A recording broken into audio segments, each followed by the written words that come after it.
남편과 저는 전라남도에서 근무하는 직장인입니다. 전라남도 무안군 남학에서 전세 거주를 하다가 12월에 광주 집을 매매하여 이사를 하게 되었습니다. 노조투를 신청하게 된 계기는 실질적으로 세후 금액이 많지 않은 직장인이 할 수 있는 투자 방법이 일반인 직장인과 조금 다를 것이라고 생각되어 신청하게 되었습니다. 네, 지금 현재 재무 상황 어떻게 되실까요? 남편은 세후 185만 원, 저는 55만 원 해서 총 240만 원입니다. 고정 지출은 172만 원, 생활비 30만 원을 제외하면 저축할 수 있는 돈이 40만 원 정도 됩니다. 원리금은 2022년 1월부터 나가도록 되어 있어 12월까지는 저축했던 돈을 모두 집을 매매하는 데 사용하였습니다. 부채는 보금자리론 1억 6,200만 원을 30년 동안 원리금 최저식으로 상환하도록 되어 있고 직장에서 2천만 원 대출이 있습니다. 현금으로 보유하고 있는 돈은 1,200만 원이 있고 상여금으로 올해 말 직장에서 대출 받은 2천을 먼저 갚으려고 하고 있습니다. 1주택으로 청약도 될 가능성이 떨어질 것이라고 생각되어 둘 다 12월에 청약을 해지하고 재가입한 상태입니다. 먼저 대출을 갚고 투자를 시작하는 것이 좋은지 아니면 공부를 하면서 지금부터 투자금을 모으고 대출 상환은 그대로 하는 것이 맞는지 궁금합니다. 일단 지금 상황을 좀 정리하면은 결혼을 작년에 하셨고 결혼하시면서 집을 매매를 하셨어요. 제가 생각에 일단 잘하신 것 같아요. 이제 매매하신 금액 대비 가격도 조금 올라갔잖아요. 네. 그러니까 만약에 그때 안 샀으면은 또 다른 고민이 있으셨을 거예요. 아까 막막하셨다고 하는데 막막한 것도 있지만 또 내가 잘한 게 있으니까 너무 걱정하실 필요는 없어요. 일단 내 집 마련을 하셨고 내 집을 마련하면서 대출을 이제 한 1억 8천 정도 일으키신 거고요. 네. 그런데 집 사신 건 3억 2천 정도 사셨으니까 네. 대출을 일으킨 것도 되게 무리해서 일으키셨다는 생각은 안 들어요. 그러니까 여러 가지 면에서 안정적 출발을 잘 하신 거거든요. 일단 그게 잘못되거나 불안해할 일은 아니다라는 거. 그리고 이런 고민 하시는 분들이 많죠. 내가 지금 대출을 먼저 갚아야 되나? 대출은 그냥 놔두고 돈을 먼저 모아야 되나? 뭐 이런 생각 하시는 분들이 많은데요. 제가 드리고 싶은 말씀은 절대적 기준 같은 건 없어요. 어떤 얘기냐면은 그러니까 내가 아는 게 있어야 투자할 수 있는 거예요. 내가 투자에 대한 준비가 돼 있을 때 투자하는 거예요. 그러니까 그런 관점으로 생각을 하면은 내가 돈을 지금 모아놓고 있는 게 큰 의미가 없다. 그런데 지금 두 분 소득이 이렇게 많은 편은 아니잖아요. 네. 그러면은 대출이자 부담을 줄이는 선택을 하시는 게 나을 수도 있어요. 그런데 중간에 예를 들어서 내가 투자를 하거나 하는 거에 있어서 준비가 어느 정도 된 것 같다. 그러면 그럴 때 다시 대출을 일으켜서 투자를 하실 수도 있는 거거든요. 그러니까 일단 이 관점을 아셔야 돼요. 예, 오히려 내가 준비 안 됐을 때 돈 있으면 더 위험해요. 이 개념을 안 상태에서 지금 상황을 놓고 봤을 때는 배우자분께서 투자에 적극적 의지가 있으세요? 아직 그렇게까지 그렇게는 없으시죠? 지금 우리 뱃속에 예쁜 아기가 있잖아요. 그러면 제 생각에 한 2년은 아기 정말 그냥 시간이 그냥 훅 네. 그냥 갈 거거든요. 그러니까 급하게 마음 먹으실 필요는 없어요. 네. 그러니까 투자라는 거에 대해서 오히려 소득을 어떻게 하면 좀 더 높일 수 있지 이런 고민 하시는 게 맞고 인생을 길게 봤을 때 지금 시점에 아이가 나오는 시점에 내가 막 몸이 닳아가지고 어디다 돈을 넣을 생각 하시는 것보다 잘 되지도 않아요. 그러면 오히려 그냥 한번 모아보세요. 한 2년을 보고. 그러니까 지금 어차피 대출 원리금 갚아나가게끔 돼 있잖아요. 네. 그러니까 그 정도 그냥 미리 갚진 마시고요. 네. 원리금 갚아야 되는 부분만큼 갚되 그 돈을 차곡차곡 모아보세요. 그리고 아이가 어느 정도 자라고 또 남편분 생각이 바뀌시거나 했을 때 그때 내 손 안에 한 2, 3천만 원 정도가 있으면 뭔가를 해볼 수 있거든요. 네. 그러니까 저라면은 그렇게 목표로 잡고 할 것 같아요. 내 집이 있잖아요. 괜찮아요. 그냥 지금은 담보대출만 갚으시고 일단 모아보세요. 그리고 아이한테 집중하시는 게 좋아요. 저희 같은 경우 세후 200을 받는 직장인은 어떻게 투자를 하면 좋은지 방법이 있는지 궁금합니다. 고정 비용을 제외하면 실질적으로 30만 원 정도를 가지고 생활하는데 이런 저도 투자할 수 있는지 궁금합니다. 연봉이 좀 작고 모을 수 있는 돈이 작으신 분들이 무엇을 해야 될지 좀 막막한 부분들이 있잖아요. 근데 저라면 먼저 돈을 모을 것 같아요. 잉여 자금을 먼저 만드는 것이 중요합니다. 그 잉여 자금이라고 하는 거는 일단 돈을 내가 벌었을 때 남기는 게 중요해요. 지금 30만 원 남잖아요. 일단 그거보다 더 많이 남기셔야 돼요. 그러니까 많은 분들이 처음에 돈을 모은다라고 하면 목표 금액을 잡을 때 내가 고정 지출이 있으면 고정 지출을 다 적어요. 그리고 나서 총소득에서 고정지출을 빼고 나서 남은 금액에 대해서 이만큼 모아서 예금을 하겠다. 이렇게 잡으시는데 저는 오히려 반대예요. 목표 금액을 하고 나서 고정지출 중에서 분명히 뺄 수 있는 게 있을 거예요. 줄일 수 있는 게. 그 줄일 수 있는 최대의 폭을 만들어내는 거예요. 얼마 전에 카페에 글이 올라왔어요. 월급의 90%를 저축했습니다. 제가 그거를 보고 저도 반성을 많이 했어요. 내가 더 아낄 수 있었구나. 물론 아끼는 게 능사는 아니지만 그래도 거기서부터가 시작인 것 같아요. 많이들 이야기하잖아요. 카드 자르면 돈 모을 수 있다. 그래서 실제로 모을 수 있는 사람들 많아요. 그렇게 해서 저도 소비가 많이 줄어든 사람들을 봤거든요. 근데 만약에 카드를 없애지 못한다 그럼 체크카드를 쓰세요. 체크카드 쓰는데 체크카드 말고 신용카드를 써야 되시는 분들도 있잖아요. 그럴 때는 이제 신용카드를 쓰시면서 쓰고 나서 바로 그걸 입금을 하세요. 그리고 즉시 결제 있잖아요. 그렇게 하세요. 나를 조금씩 더 귀찮게 만드는 거예요. 그렇게 하게 되면 그래도 내가 금액이 얼마나 남아있는지를 확인을 할 수 있거든요. 그럼 그만큼 소비가 줄어들 수가 있습니다. 이제 돈을 좀 모았잖아요. 그 다음에 늘리셔야 됩니다. 수입을 늘리려면 할 수 있는 게 많아요. 실제로 스마트 스토어를 한다든지 아니면 블로그를 키운다든지 주식을 한다든지. 여기서 가장 중요한 한 가지는 여러 개를 하면 안 돼요. 하나를 진짜 고수의 실력까지는 아니지만 그래도 어느 정도의 실력, 최소한 잃지 않을 정도의 실력까지 키우셔야 됩니다. 근데 그때 아마 분명히 현타 올 거예요. 내가 이거 벌려고 이렇게 노력을 하나. 분명히 올 거예요. 왜냐면 안 그럴 수가 없어요. 여기 있으신 분들도 다 그럴 거고 제 주변에 있는 부자분들도 다 그런 경험을 하셨을 거예요.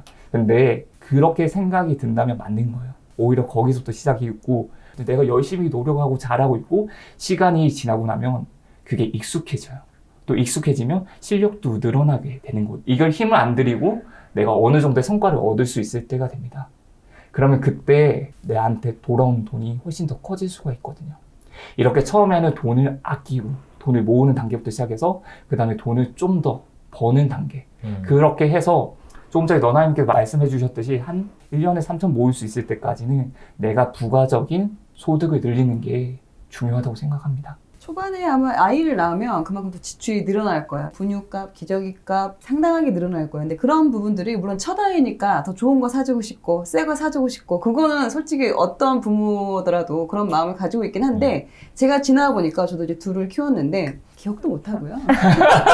요즘 당근마켓 되게 잘 되어 있거든요. 제가 전집을 예전에 되게 많이 샀었어요. 아이들 왠지 그 책장에 전집 딱 채워 넣어줘야 순서대로 딱딱딱 1, 2, 3, 4 또 예뻐. 딱 뭔가 우리 집은 그 공부하는 그 영지를 키우는 그 집안의 분위기가 나요. 그래서 제가 상당한 돈을 투입해서 투자하기 전이었으니까 그렇게 했었는데 지금 제가 그걸요 당근마켓 중고로 10,000원, 20,000원을 팔고 있습니다.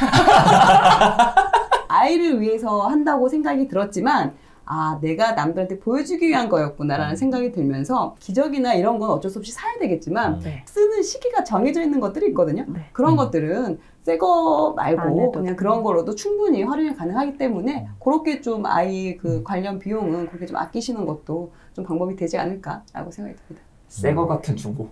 근데 요때 또 해놔야지 그래, 나중에 또 좀 더 편안해져요. 지금이 가장 젊을 때도 가장 빠를 때다 희망을 갖고 하셔야 될 것 같습니다. 광주는 거의 20년 넘게 기아 외에 대기업은 없는 도시에 속하고 광주, 전남 공무원들이 사는 동네라는 생각이 드는데 어떤 점을 중점으로 두고 투자를 해가면 좋을 도시인지 궁금합니다. 제가 또 광주를 좀 잘 알거든요. 저도 광주에 살지만 또 아주 또 투자자로서 투자자 관점에서 봤을 때 광주도 강의도 하셨던 분이라서 아주 뭐 기가 막히게 아십니다. 광주만 그런 건 아니고요. 좀 겸손해져. 농담이고 또 이제 광주에 오래 거주하셨으니까 그런 고민이 있으시겠죠. 근데 일단 투자는 시기가 있는데 인생 관점으로 봤을 때 지금 당장 투자보다는 일단은 잉여로 소득을 늘릴 수 있는 구조를 만드는 고민을 하셔야 된다. 그게 저희가 지금까지 드렸던 말씀이고 자, 그럼 그게 어느 정도 됐고 아이도 어느 정도 키운 상태에서 뭐 한번 투자할 수 있을 만한 몇 천만 원 정도 돈이 생겼다. 그럴 때 대부분 사람들이 잘못하는 게 자기 동네 투자를 생각해요. 그러니까 이게 되게 참 재밌는 게요. 제가 투자하면서 전국을 다 돌아다니고 대동여지도 그린다는 마음으로 다녔어요. 진짜. 그러면서 사람을 많이 만난단 말이에요. 어떤 사람은 강남에서 태어났다는 이유로 강남집을 사요. 저기 목포에서 태어났다는 이유로 목포집을 사요. 근데 그게 시간이 가면 갈수록 차이가 커지는 거예요. 제가 그거 보면 느낀 게 일반인의 부동산 투자는 바운더리가 정해져 있고 바운더리가 정해져 있기 때문에 좋은 것도 있지만 안 좋은 것도 있어요. 근데 지금 보시면 광주에 투자를 해야겠다는 생각이 드는데 가만히 공부를 해보니까 아까 말씀하신 것 같은 부분들이 걱정이 되는 거잖아요. 간단해요. 그냥 광주 말고 다른 데 투자하시면 돼요. 이거는 오해하시면 안 되는 게, 광주 분들도 오해하시면 안 되는 게, 저는 서울 사람이지만 지방에도 투자를 했거든요. 투자해서 중요한 건 싸게 사는 거예요. 광주가 싼 시기면 광주에 투자하셔도 되는데 앞으로 2년, 3년 뒤에 광주가 싼 시기일지 비싼 시기일지는 모르잖아요. 근데 그 시기에 분명히 다른 지역에 싼 데가 있을 거라는 거예요. 그리고 제가 하나 팁을 드리면 서울에도 투자를 할 수 있고 광주에도 투자를 할 수 있어요. 그럼 어디에 하시겠어요, 투자? 서울이요. 그죠? 이거는 너무너무 당연하고 사람들 다 아는 거거든요. 근데 왜 그럴까요? 왜 자기 사는 동네만 할까요? 일단 편하고 자기가 그 지역을 가장 잘한다고 생각하니까. 그러니까요.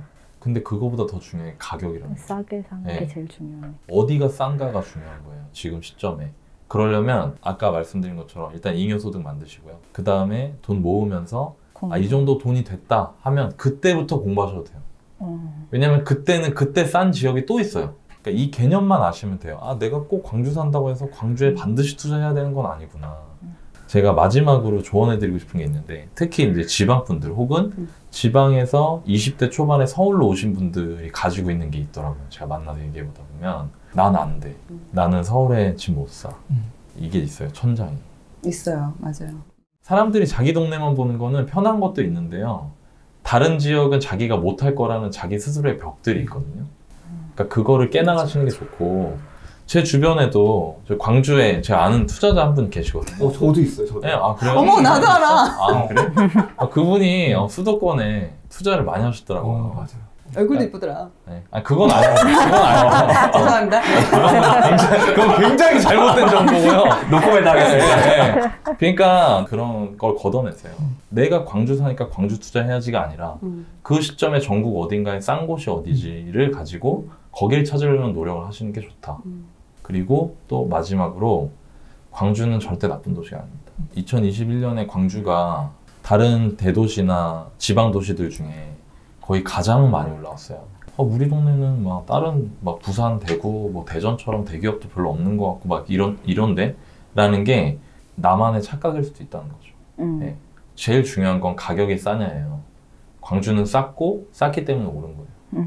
저도 원래 처음에는 광주에 투자를 하려고 서울에 강의를 들으러 왔어요. 배우다 보니 수요나 이런 여러 가지 부분에서 오히려 지방 광주보다 수도권에 투자하는 게 훨씬 더 내가 어차피 1년 동안 모을 수 있는 돈은 한정돼 있는데 그 투자금을 활용을 할 때 더 많은 수익률이 나올 수 있는 데는 어디일까라고 봤을 때 수도권 쪽이 좋았고 또 그 당시에는 수도권이 투자가 가능했어요. 그때 당시에. 그래서 광주와 수도권 중에 오히려 수도권에 투자를 할 수 있었던 거죠. 가격도 더 메리트가 있었고 또 투자금도 비슷하게 들어간다면 당연히 수도권이 더 수요가 많으니까 그렇게 해서 이제 수도권 투자를 시작하게 됐던 거예요. 원래 거주민들이 더 선입견이 있어요. 자기 지역에 대해서. 거기 괜찮은데 뭐가 좋아? 근데 뭔가 그런 게 있어요. 근데 또 언론에서 또 별로로 하잖아? 저 누구야? 우리가 왜 어때서? 이렇게 하는데 은근히 또 자기도 모르게 오히려 그 원주민들이 그 자기 지역에 대해서 그 가치를 잘 못 알아볼 때가 있더라고요. 그 광역시라는 그 규모의 힘이 있어요. 광주 같은 경우는 전라권에서는 그래도 그 주변에서는 모이는 도시이기 때문에 수요가 많은 도시죠. 네, 그래서 충분히 광주도 가치가 있으나 그게 가격은 또 어떻게 영향을 끼치고 있는지 여부도 또 투자할 때는 중요하게 판단해야 되는 부분이기 때문에 선입견을 걷어내고 어찌됐든 말씀하신 것처럼 그때 공부하는 당시에 어떤 지역이 내가 투자가 가능한지 그건 좀 넓게 보시는 게 오히려 투자자로서 좀 더 성공할 수 있는 방법이지 않을까 생각이 듭니다. 직업 특성상 전남 전체를 돌아다니게 되는 직업이라 거처를 옮겨 다녀야 하는 경우가 있는데 현재 상황이나 복직 후에도 거의 무안에서 거주하는 것이 옳다는 생각도 들어 오룡지구 실거주도 생각하고 있는데 투자 겸 실거주집으로 추가 매매 시 오룡지구는 어떤지 궁금합니다. 여기를 너나이님과 같이 임장을 했던 곳이에요. 그래서 멀리도 다녔나? 미안해, 꼭 연락을 안 하고 갔네요. 저희가 남학 신도시부터 시작을 해서 오룡지구까지 가면서 느꼈던 게 전남에 사시는 분들이 여기를 정말 선호하겠다. 새 아파트도 더 많고 환경도 너무 잘 되어 있는 거예요. 딱 거기. 그래서 여기는 수요가 몰리는 곳이기 때문에 실거주 하기에는 정말 좋은 곳이에요. 그리고 지금 출퇴근을 할 때 시간이 1시간 이상 소요되죠. 실제 운전해서 왔다 갔다 하기는 쉽지가 않은 거리인 것 같아요. 맞아. 네. 그래서 저라면 이사를 갈 것 같아요. 그런데 이사를 갈 때 고민을 해야 될 부분이 있죠. 지금 광주 집을 그렇지. 매도를 하고 갈 이사를 가냐, 것인지. 또는 전세를 주고 네. 그 전세금으로 새 집을 사서 가냐, 이 두 가지. 또는 뭐 여기 전세 주고 그 남학신도시 쪽이나 오룡지구 쪽에 전세로 갈 수도 있겠죠. 네. 그런데 제가 생각했을 때는 지금 거주하고 계신 곳이 아직까지도 광주 내에서도 좀 저렴한 편에 속한다고 네, 네, 생각이 되거든요. 그럼 그때 어떻게 할 수 있느냐? 이 집을 전세를 주고, 그리고 오룡지구 또는 남학신도시를 선택할 수가 있을 텐데, 네. 혹시 오룡지구를 먼저 말씀하신 이유가 있을까요? 남학 그쪽에서 전세로 살고 있었다가 네. 이제 오룡 그쪽으로 네. 청약을 해볼까, 네. 광주로 가볼까 하다가 이제 저는 교육적으로는 광주가 더 낫다고 생각이 들어서 매매를 광주로 고집을 하게 된 거였거든요. 네. 저희한테는 출퇴근 외에는 그렇게 메리트가 있는 건 아닌 것 같다는 그럼 생각이 혹시 들어요. 남학신도시 같은 경우는 어때요? 남학은 이제 오룡 때문에 많이 가격이 빠져 있는 상황이라서 전세로 만약에 거주하게 된다면 그쪽으로 가도 나쁘진 않다고 생각이 드는데 지금 정확히 알고 계신 게 전세가 많이 빠지고 전세가 때문에 매매가도 많이 주춤하고 있는 네, 단계죠. 네, 네. 그러면 저는 그런 데는 오히려 기회가 될 수 있다고 보거든요. 지금 다른 곳들이 금액이 오를 때 오룡지구 같은 경우도 가격이 많이 올랐죠. 올랐어요. 근데 그에 비해서 남학신도시 같은 경우는 오히려 상권에 이런 게 더 잘 갖춰졌음에도 불구하고 가격이 많이 오르지 못했거든요.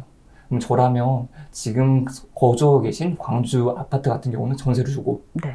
남학신도시 아파트를 매수를 하는 게 어떨까? 그리고 거기서 실거주를 하는 게 어떨까? 왜냐하면 지금 그 아파트를 전세를 주더라도 3억 이상 정도의 돈이 생길 수 있거든요. 네, 그럼 네. 그걸로 남학신도시에 있는 아파트를 매수할 수도 있을 겁니다. 출퇴근 거리가 너무 멀어요. 거기서 1년이 아니라 2년, 3년 하다 보면 정말 지칠 거거든요. 저는 그것보다 시간적인 것도 그렇고 체력적인 문제도 그렇고 오히려 여기로 이사를 와서 출퇴근을 하시는 게 더 낫지 않을까 생각을 하고 있습니다. 그렇죠. 왜냐면은 아까 말씀드린 부업으로 그치. 내가 잉여 생활을 소득을 확장하려면 만들려면 핵심은 시간이죠. 금전돈이 아니라 시간이고 시간. 그리고 어차피 광주에 계셔도 교육 때문에 가신 거면 아이는 집 뱃속에 있는데 네, 네. 당장은 아니잖아요. 네. 아이가 이제 학교 가려고 하면 최소한 7년 정도가 남았어요. 그때 들어가면 되지 뭐. 그렇죠. 그 7년 동안 내가 진짜 준비를 잘 해두는 거예요. 그리고 나서 광주로 다시 이사를 갔을 때는 내가 진짜 원하는 곳에 이사를 갈 수도 있는 거죠. 그 사이에 준비를 잘 해놨다면. 잉여소득을 만들려면은 그 시간이 필요하다고 하셨잖아요. 절대적이죠. 그러면 또 아이를 낳게 되면 육아를 하게 되잖아요. 그러면 남편이 1시간 정 편도를 계속하면은 매일 그럼 2시간이잖아요. 2시간 그렇게 왔다 갔다 하면은 체력적으로 힘들어서 이 육아를 같이 분담하기가 어려울 거예요. 지병은 쓰러져요. 그렇죠. 그러면 안 되잖아. 또 추후에 복직을 하셔더라도 이 육아 부분이 있어서 체력적으로 너무 힘들면 이게 아이한테 대하는 것도 힘들고 남편한테 대하는 것도 쉽지가 않아요. 그러니까 오히려 말씀하신 것처럼 이렇게 이동을 하셔서 그 시간을 최대한 단축시켜서 그 시간을 좀 활용을 할 수 있는 거죠. 남편한테 좀 육아시키고 또 내 시간은 그걸 좀 잉여소득 만드는데 활용을 하고 그러면 일석이조. 뭐 집도 광주 집도 그대로 놔두고 또 남학신도시 싸게 사서 또 그것도 좀 올라주면 감사한 거고 그러면 되지 않을까. 네, 되게 좋은 방법인 것 같습니다.